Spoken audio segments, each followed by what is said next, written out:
Olá, tudo bem? Que maravilha! Estamos aqui para mais um estudo da Palavra de Deus. Essa série, A Verdade, tenho certeza está sendo uma bênção e continuará sendo uma bênção para você e para mim também. Seja muito bem-vindo e que a bênção de Deus esteja na sua vida. O tema de hoje, a verdade sobre a origem do mal. Prepare o seu coração, pegue a sua Bíblia e vamos abri-la no livro do Apocalipse. Apocalipse capítulo 5, versículo 11. Esse texto que vamos ler é um texto muito importante. Por quê? Porque às vezes as pessoas ficam questionando sobre a questão do bem e do mal.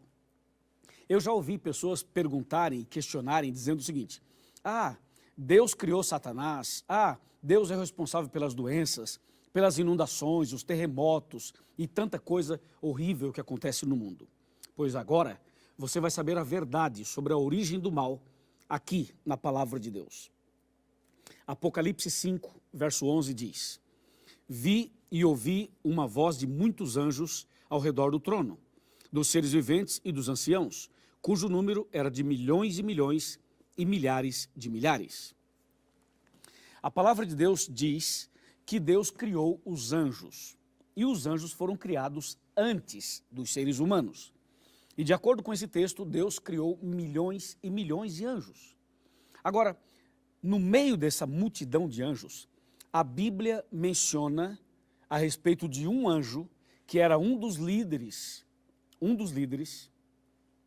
e esse anjo começa uma rebelião no céu.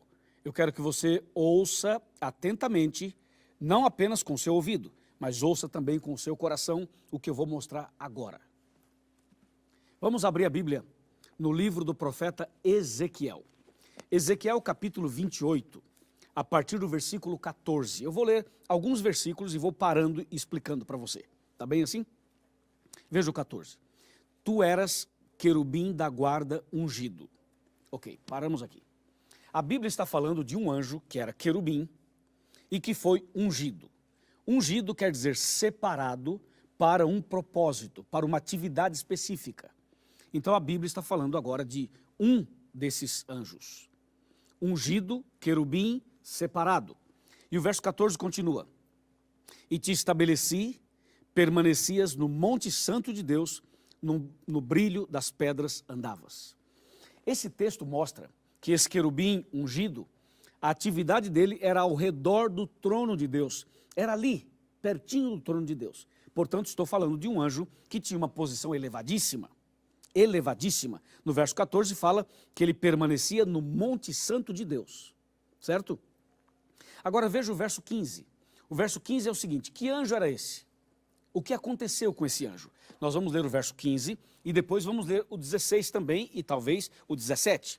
Veja o verso 15, fala assim: perfeito eras nos teus caminhos, desde o dia em que foste criado, até que se achou iniquidade em ti. Aqui tem duas coisas importantes. A primeira é que a Bíblia fala que ele era perfeito, confirmando que tudo que Deus faz é perfeito. Segundo, até que se achou iniquidade em ti. Isso quer dizer que a iniquidade é um mistério. O pecado, a origem do pecado é um mistério. Por isso que a Bíblia fala assim: até que se achou iniquidade em ti. Isso revela que estamos tratando de alguma coisa que é um mistério. O verso 16 fala: na multiplicação do teu comércio, encheu o teu interior de violência. Bom, agora a Bíblia começa a mostrar quais foram as obras e as ações desse querubim ungido, que era bom e tornou-se mal. A Bíblia diz que ele começou a multiplicar o comércio dele. O que é multiplicar o seu próprio comércio? Significa falar mal de Deus e falar bem dele próprio. Então, na verdade, o Lúcifer, ele começou a fazer críticas a Deus. Começou a falar mal de Deus para os anjos e falar bem dele mesmo. Ele dizia mais ou menos assim: Deus não é tudo isso que vocês pensam. Deus não é amor, não. Deus não é bom. Deus é ditador, hein? Deus é bravo, hein? Deus castiga, hein? E ele começou a criar essa situação de dúvida na cabeça dos anjos.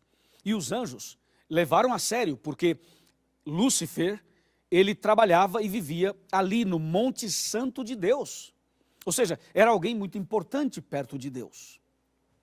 E por isso, diz o verso 16, que ele multiplicou então o seu comércio e encheu o interior dele de violência. Quando ele começou a fazer críticas a Deus, ao caráter de Deus e ao próprio Deus.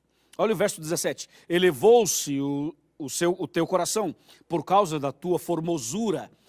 Então a Bíblia está falando de um anjo muito bonito. Ele elevou o coração, quer dizer, o seu orgulho, a sua confiança própria por causa da sua formosura. Corrompeste a tua sabedoria por causa do teu resplendor. Lancei-te por terra, diante dos reis te pus, para que te contemplem.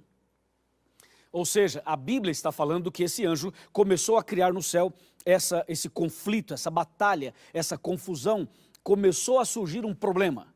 E o Apocalipse mostra exatamente o que aconteceu. Veja o que diz Apocalipse capítulo 12, verso 7, 12, 7. Fala assim: houve peleja no céu.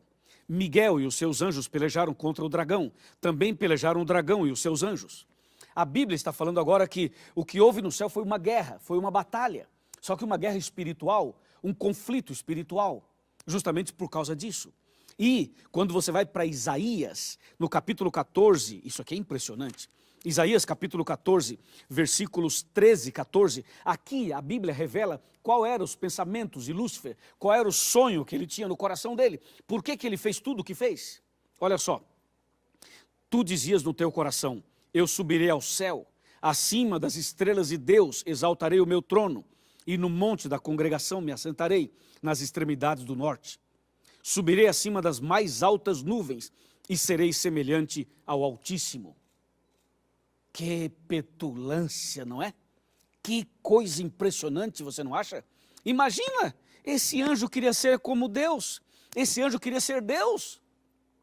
Queria elevar o seu trono, queria sentar ali e queria ser adorado como Deus é adorado. Veja que a criatura queria ser como o Criador. Imagina isso, imagina, meu amigo. Pois é, foi justamente isso que aconteceu. E o que é que Deus fez? Deus expulsou Lúcifer do céu. E quando expulsou Lúcifer do céu, você pode ver aqui, a Bíblia diz em Apocalipse capítulo 12, versos 3 e 4, que Deus expulsou Lúcifer do céu, e não somente Lúcifer, expulsou também 1/3 dos anjos. 1/3. Sabe o que significa 1/3? Significa que de cada 3 anjos, 1 ficou do lado de Lúcifer. E não só ficou do lado dele, de cada 3 anjos, 1 virou demônio. A coisa foi séria, muito séria. Bem, e aí? Deus expulsou então do céu. E Lúcifer com 1/3 dos anjos vieram para a terra, caíram aqui. E a primeira coisa que eles fizeram, o Lúcifer e a sua equipe de anjos maus, a primeira coisa que fizeram foi tentar Adão e Eva. Exatamente o que está escrito em Gênesis capítulo 3, versos de 1 a 10. O diabo usou uma cobra, e essa cobra foi o médium, o intermediário, para conversar com a Eva. E usando uma cobra, Satanás enganou a Eva. E, consequentemente, também chegou até o Adão. E o primeiro casal aceitou as propostas do mal.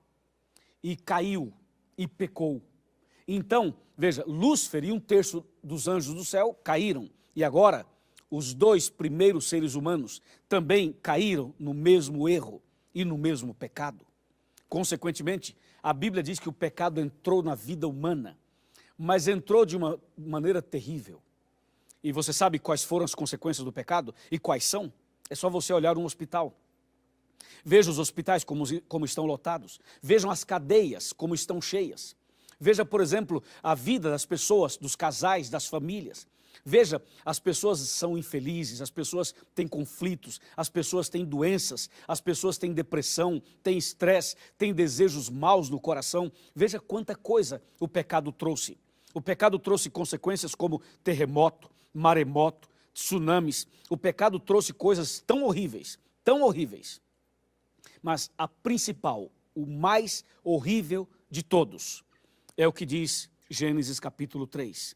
Diz que o pecado separou o homem de Deus. O pecado separou o homem de Deus de tal maneira, que o homem não pôde mais ver a Deus e nem sequer ouvir a voz de Deus. O pecado é tão maligno, tão nojento, tão terrível. E agora, tem solução para esse problema ou não tem? Claro que tem. Eu vou te mostrar qual é a solução. Para isso, eu vou sentar aqui na minha cadeira e quero mostrar a você a solução de Deus para o problema do pecado. Vamos sentar e vamos conversar. Lembre-se que quando eu sento aqui, significa que eu estou na sua casa. Estamos na sua casa, na sala da sua casa, ok? E aí queremos conversar um pouco mais com você. Tá tudo bem? Tudo preparado? Veja só. A Bíblia diz em Romanos 6, 23. Você conhece o texto? Eu vou falar para você. O Romanos 6, 23 fala assim: porque o salário do pecado é a morte. Mas o dom gratuito de Deus é a vida eterna em Cristo Jesus, nosso Senhor. Qual foi a solução de Deus para o problema do pecado? Primeiro detalhe, Deus expulsou Satanás do céu e os anjos maus, e Deus deixou o tempo passar. Sabe por quê? Deus queria que as pessoas vissem quem é Deus e quem é Satanás, o caráter do bem e o caráter do mal. Por isso Deus deixou passar um tempo. Se Deus o matasse, então ficaria configurada e confirmada a acusação de Lúcifer. Porque Lúcifer acusava Deus de assassino, de mau, ditador e tudo isso. Então Deus não o matou, deixou que as pessoas percebessem quem é Deus e quem é Satanás. E aí o que é que Deus fez? Deus veio a essa terra. Isso é espetacular. Deus veio a essa terra e Deus disse o seguinte: o salário do pecado é a morte, mas eu amo meus filhos, os seres humanos, eu amo tanto, tanto, tanto, que ao invés dos meus filhos morrerem eternamente, eu vou morrer no lugar deles, eu vou tomar o lugar deles. E isso o diabo não esperava. O diabo pensava o seguinte: eu vou botar o Adão e a Eva no pecado e vou ficar na esquina, só olhando, dando gargalhadas. E eu quero ver o que Deus vai fazer. Por quê? Porque Adão e Eva pecaram, Deus tem que matá-los, porque Deus disse que se eles comessem do fruto, eles morreriam, se eles pecassem, eles morreriam. Aí Deus, eles pecaram, vai lá, mata eles agora. O diabo ficou esperando que Deus matasse. E se Deus matasse Adão e Eva, o diabo diria assim: ah, viu só como você é assassino? Só porque ele comeu uma fruta, você já matou os dois. Entendeu? E se Deus não matasse Adão e Eva, o diabo diria assim: ah é? Não vai matar não?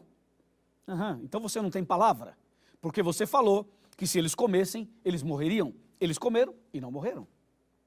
Você entendeu a encruzilhada que o diabo tentou colocar Deus? Foi aí. Só que o diabo não sabia que Deus é tão tremendo, tão extraordinário, que Deus falou o seguinte: ok, então eu vou morrer no lugar do homem. Esse Deus não é brincadeira não. Você viu o que Deus fez? Deus falou assim: ok, então tá bom, eu vou morrer no lugar do homem. E foi aí que Deus colocou em prática o plano que ele já tinha há muito tempo, que é o plano da salvação. E foi por isso que Jesus veio a essa terra, nasceu da Virgem Maria e morreu na cruz por nós, para nos livrar da morte eterna. E lá no Éden, sabe quem morreu no lugar de Adão e Eva? Um cordeirinho. Aquele cordeirinho já era uma representação de Jesus, o Cordeiro de Deus que tira o pecado do mundo. Por isso, eu amo a Jesus, porque Jesus fez por mim algo impressionante. E você também ama Jesus, não ama? Porque ele fez por você algo impressionante. Em breve, Jesus vai voltar e todo o mal será arrancado pela raiz. E Deus vai dar para mim e para você um novo céu e uma nova terra. E o diabo e os anjos maus serão queimados, eliminados com fogo e enxofre, e todo o mal será eliminado. E você e eu, pela graça de Deus, teremos a vida eterna.